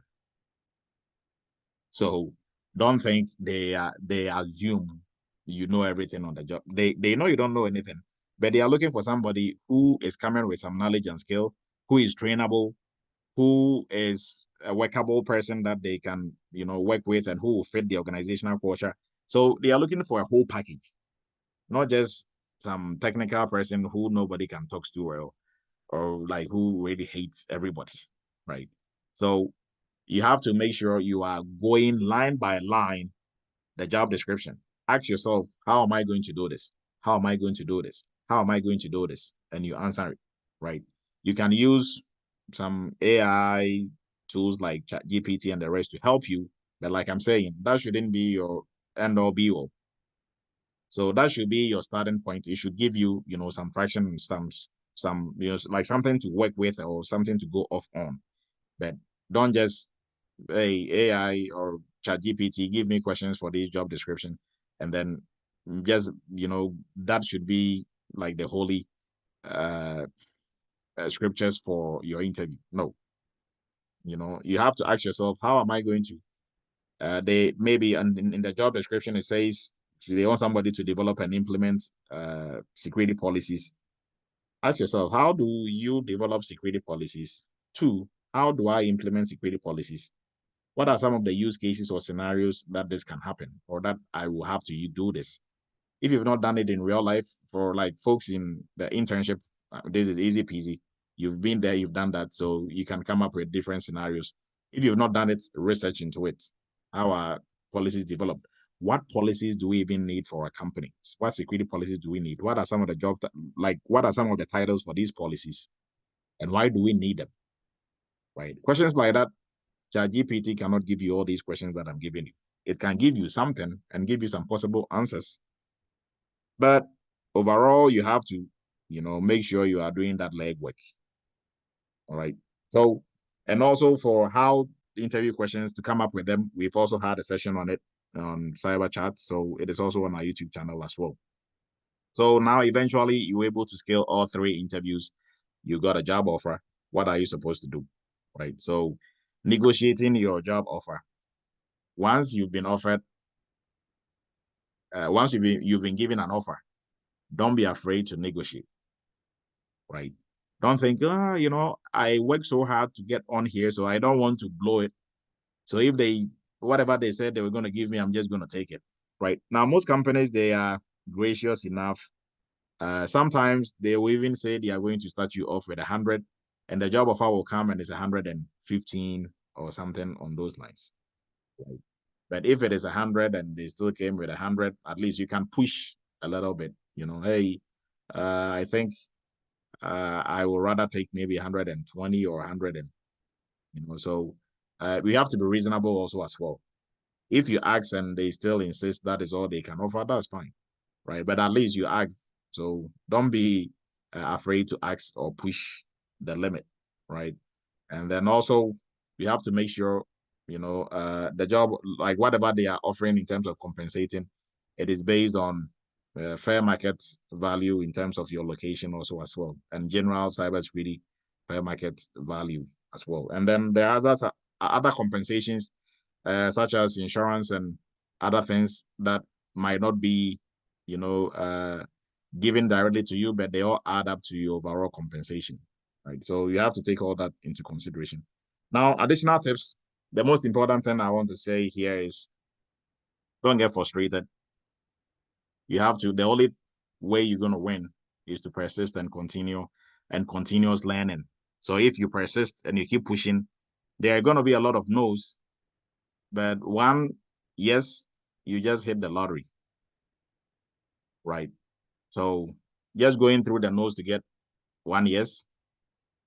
I mean, any day, if it takes you 4 or 5 months, if you don't keep pushing, the 5 months is going to come anyways. You're still going to be doing, or you wouldn't, what you're looking for, the switch or the job you're looking for, you wouldn't have had it. So keep pushing. Don't get discouraged. Cybersecurity jobs are there. It takes longer to fill because cybersecurity role is a special role. It's not just any IT role, right? You are going to help the organization to stay on the right side of security. So if you keep pushing and you are doing everything that we talked about, you are taking time and paying attention to detail, it is not going to take you as long, right? And you are going to get enough results in terms of interviews and getting better. And so you are not going to be, overly frustrated to the point where you're going to quit, right? Some people quit at this point. But at this point, if you pay attention a little bit and you just put in more work, you will be able to scale it and get to the other side, right? There are folks who have gotten jobs who are looking for, second gigs, and they are hitting roadblocks because they are being complacent. They are not taking time to go through and do all the fine things that they were doing when they were looking for their first job, right? So all that I would say is continuous learning. Keep learning. Be a student of the industry. Be a student of the industry whilst you're waiting for your opportunity to, get into the role that you're looking for. Don't stop learning. If you stop learning, you are going to get rusty. This is a language. Cybersecurity is a language. If you stop speaking that language, you stop staying in environments where that language is spoken, you are going to get rusty, right? So keep, staying in environments like this. That is really going to be always engaging, continuously pushing yourself. And mentorship, find mentors, guidance, and, guide. It can be your peers, right? It can be a study group, right? Or somebody already in the industry who is doing, and in Eretmis family, you have a lot of mentors. Almost everybody who came through for interviews, who've been through where you are, if you are now looking for a job, the security space, they are all, and there are a lot of them on here today too, right? Sometimes they put their LinkedIn profiles on there. You can reach out to them. They will help you. So Michael, there are a lot of Michaels, Michael Knox, Michael Mills, Michael Yeboah, Sheila, Kwame. There is a whole list of them, right? They can help you if you need advice, encouragement, because they've been there, they've done that. We have a whole list of cybersecurity professionals who started from zero. They are now working, somebody working for 3 years plus, and others. What they did was they didn't quit, and they are continuously learning. They are on here, right? There are others who got jobs and who went to sleep. For those ones, when they get out of those jobs, they will be struggling to get into another one because now they will become very rusty. It doesn't matter. You can be working in security for 5 years and still be rusty because wherever you find yourself, if you're just doing one thing over and over and over again, and you're not polishing up yourself, you're not continuously learning, you get rusty. Right? So with that, we are just the cybersecurity WhatsApp group that we have. We are going to post it in the chat, and then also the YouTube channel. Please subscribe. We are almost about to hit 10K, so 10,000 subscribers. Amazing. We didn't expect or even was not actively like pushing for that, but we are growing because of the good content that we put out. And so please do, share it, subscribe, and help the channel grow so more people will also get to have their hands on this good information. And for anybody looking to get into cybersecurity, our cybersecurity entry-level course is the right path for you. It comes with the training itself, internship, hands-on training where you get to work with the tools and build a cybersecurity lab, and the internship where you get to work on real cybersecurity projects for 2 months, at least do 10 projects. And that is going to help you on the job and then also during interview processes as well, and job placement assistance. So we are doing this for free. For our students, we do one-on-one sessions also as well. We go through your resume with you and all that. So if you're getting this for free, then for students in the entry-level course, they are going to get more, obviously. For our PCI cohort, our next cohort is starting. The dates, I think, is on the 27th. I think it was tentatively 20th, but now it's set in stone, is 27th, our new PCI cohort. So if you're also looking already in IT or looking to specialize in the cybersecurity space, PCI space is one of the lucrative niches within the cybersecurity space. And for our cybersecurity internship, we have a graduation tomorrow. So the link will also be going to be posted. Please come support. And for our new internship cohort, we'll also be starting on the 2nd March 2024. All right. So for our contacts and all the information, we are also going to post it. Now we are going to leave the floor for some questions and comments, and we will wrap it up for tonight. I appreciate everybody's time. We are open for comments and questions. So please raise your virtual hand and we will address your comments and questions here shortly. And I promise we're going to do a quick demonstration. We will do that also as well. So as we prep for that, you can ask your questions. So Hans, you can raise your virtual hand and then ask your questions. I think Sydney, go ahead.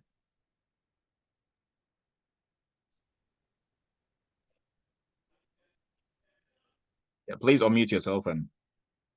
Oh, I'm sorry. Good evening, Doctor. Yeah, good evening. Yeah, I have something to share. I called sometime last year to express my frustration and everything. I'm not calling like I've gotten a job, but following what you've said so far, you said something about knowing the company.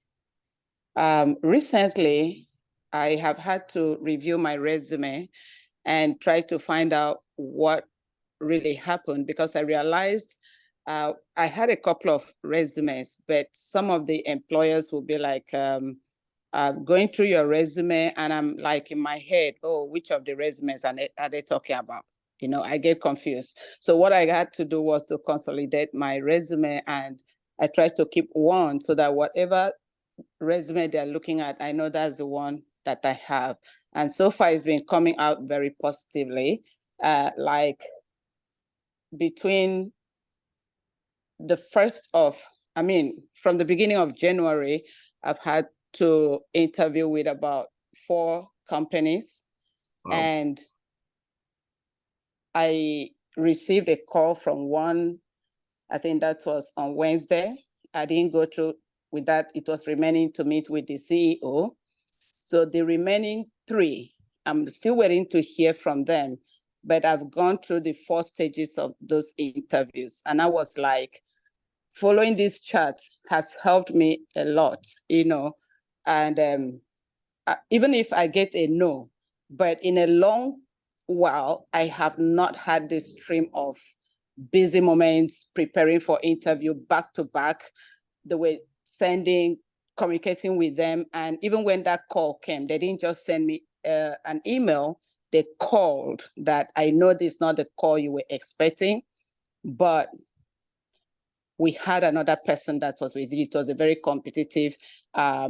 We talked, they gave me a very positive feedback, not just like, okay, we are moving on, right? So I'm just calling in to like encourage all of us.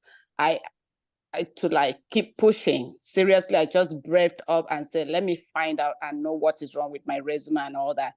Surprisingly, it's been working, and I've been very busy. Like, I don't care about the no. I know someday it will come up positive. But the fact that I'm able to go through these stages of interview, from technical and then with the soft skills, met with the teams, and then they were all impressed and all that. So I just like, let me get back to you guys, and like, we can really do this. Seriously, at some point I was very discouraged. I was, but with this that I'm getting, I'm just trying to like move and keep learning. Like doctor said, is the language we have to speak. And I noticed at some point I was losing out on some terms, but every time we keep hearing ourselves talking about different terms, sometimes we don't get to know it. I get back to Google, what is that? So that makes sense to me, like just being able to flow. So that's what I wanted to like key in, that everything that I do is saying, the processes and all that, they're all good. And just pay attention. Seriously, it helped me. It helped me. I've been trying to help myself, and I'm like, let me come back in and let you guys know that, hey, something is positively waiting for us. All right, Sydney. Thank you. Thank Thank you. you for your time, doctor. I appreciate it. Thank you. Nabichi, did I get it right? Yeah. Yes, please go ahead. Thanks, Doc. I just wanted to say thank you. This was very elaborate. And also, are you going to make this available, this video available? I Yes, need so to it use is. that to We are prepare. yes, we are streaming it on YouTube now. So the stream version will be on there. The recorded version, this one will also be posted later in the evening. Okay, and I hope this is an ongoing conversation as well, just so that people can bring back feedback, from their various experiences. Yes, for sure. Yeah, that's all. Brian, Thank you. please go ahead. Yeah. Yes, thank you.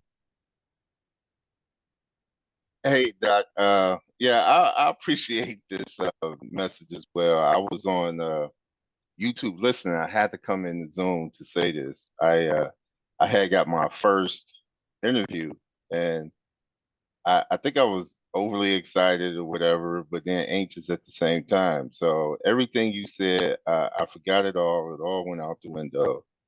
And so, like one of the things the guy asked, so the company was Dyson.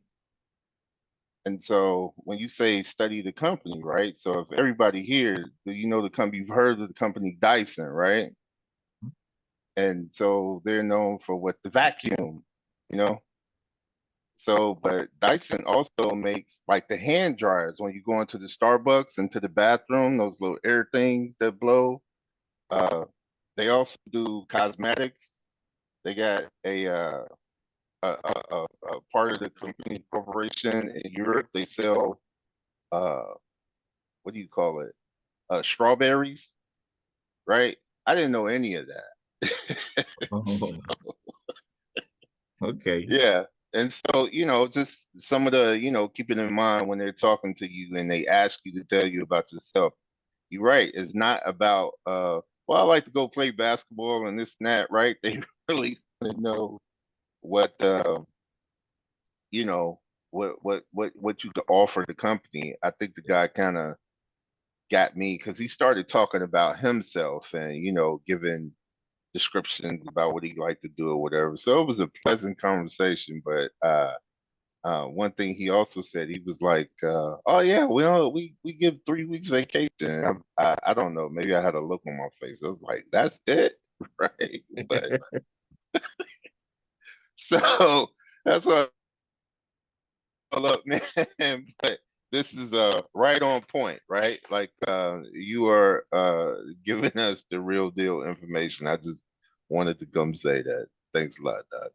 Oh, thank you. Thank you, Brian. Teresa, please go ahead.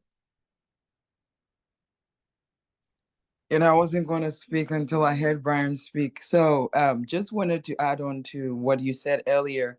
For my interview, right?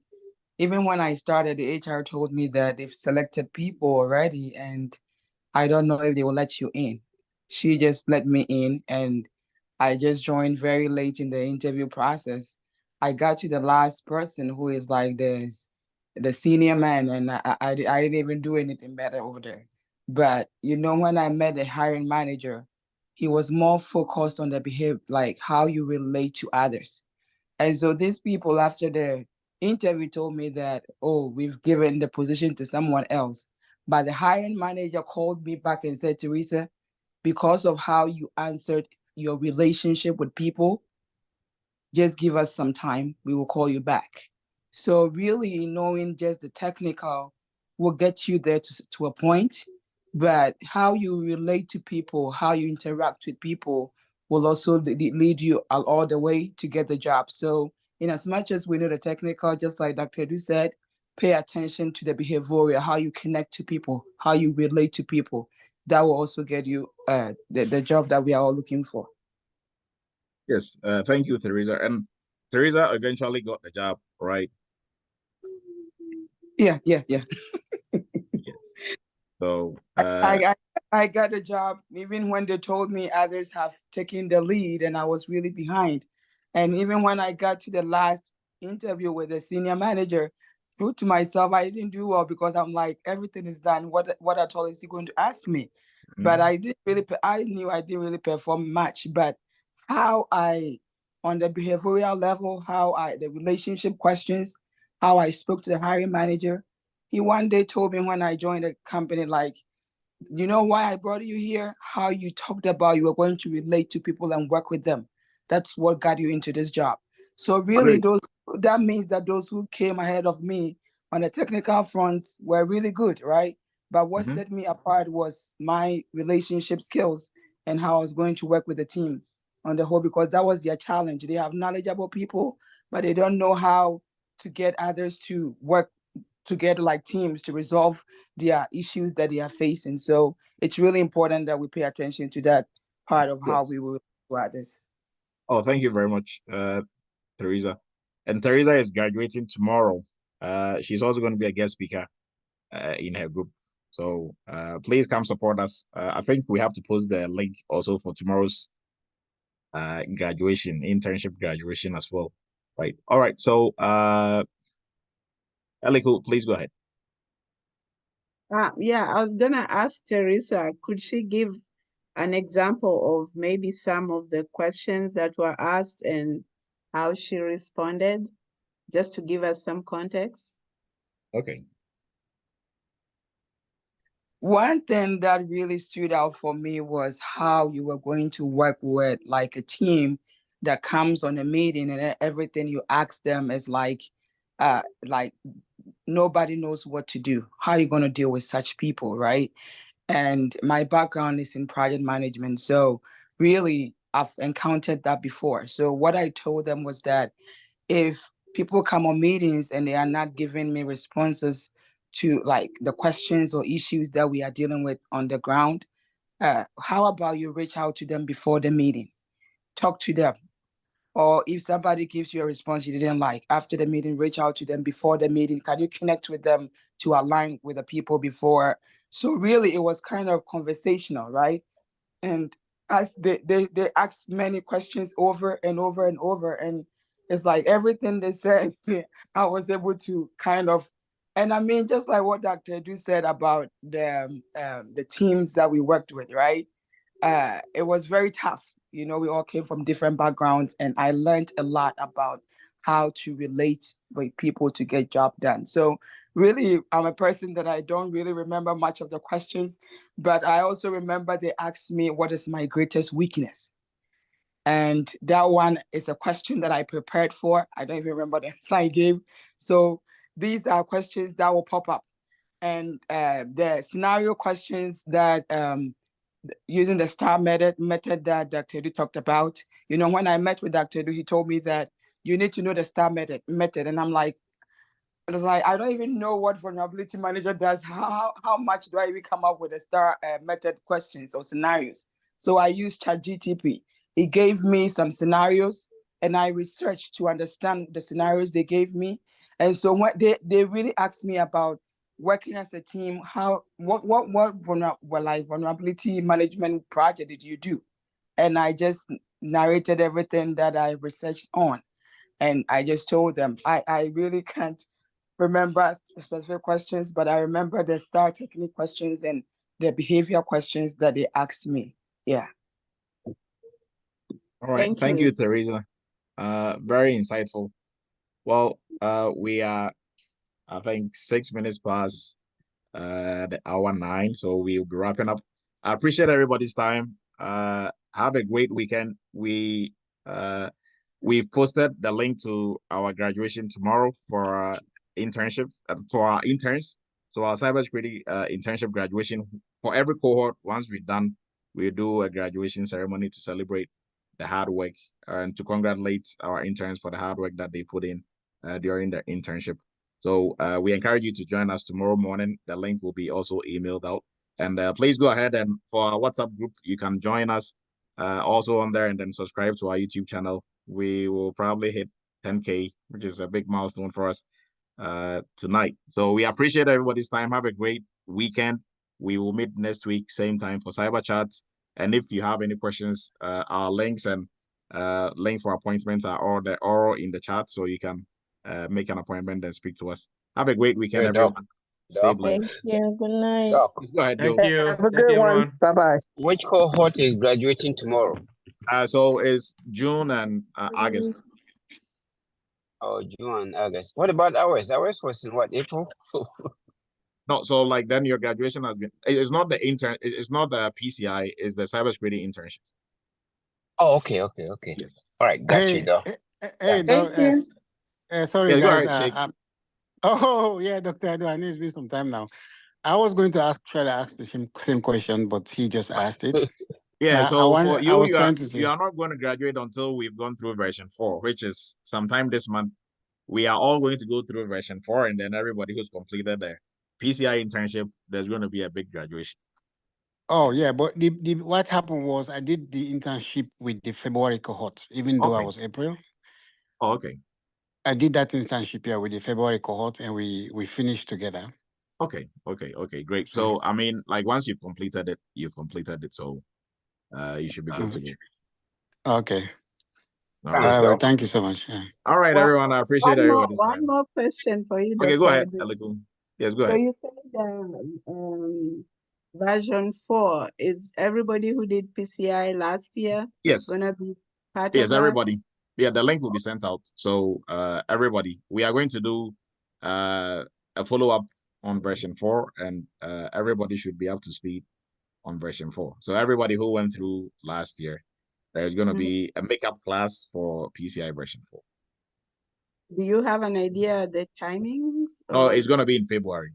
So we will let you know the dates, the days that we are going to meet. Okay, Great. thank you. Great. All right, Thanks, everyone. Doc. I appreciate Yeah, all everybody's right. time. Have a great weekend. You too. All right. Bye.